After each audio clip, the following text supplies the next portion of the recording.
நீங்களாக உங்கள் பிள்ளைகளுடைய மனநிலையை குறைத்து மதிப்பிடாதீர்கள். உங்க பிரச்சனை சொன்னா அவன் ஹேண்டில் பண்ணுவான். ஓ, என் நிலைமை இதுவா, அவனா உணர்வான்.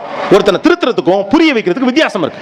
புரிய வச்சா அவனா திருந்துவான். நீங்க அவனை திருத்த ட்ரை பண்றீங்க, புரிய வைக்க ட்ரை பண்ணுங்க. புரிய வைக்கிறதே இல்லையே, எதையுமே சொல்ல விடுறது இல்லையே. அப்பாக்கள்கிட்ட யோசிச்சு பாருங்க. அப்பாக்கள்கிட்ட ஒரு கிராமர் இருக்கு, அம்மாக்கள் அதை ஃபாலோ பண்ணும்.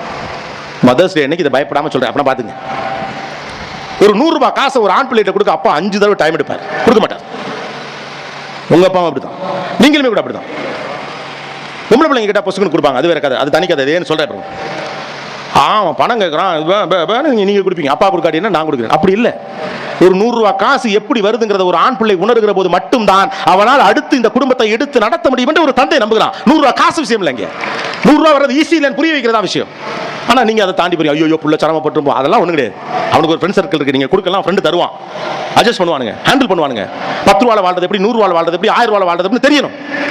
50 ரூபாய்க்கு வாழ்றது எப்படி, 100 ரூபாய்க்கு வாழ்றது எப்படி தெரியும். இதோட ஃபுல் வீடியோ கீழே லிங்க் கொடுத்துருக்கேன், பாருங்கள். Thank you for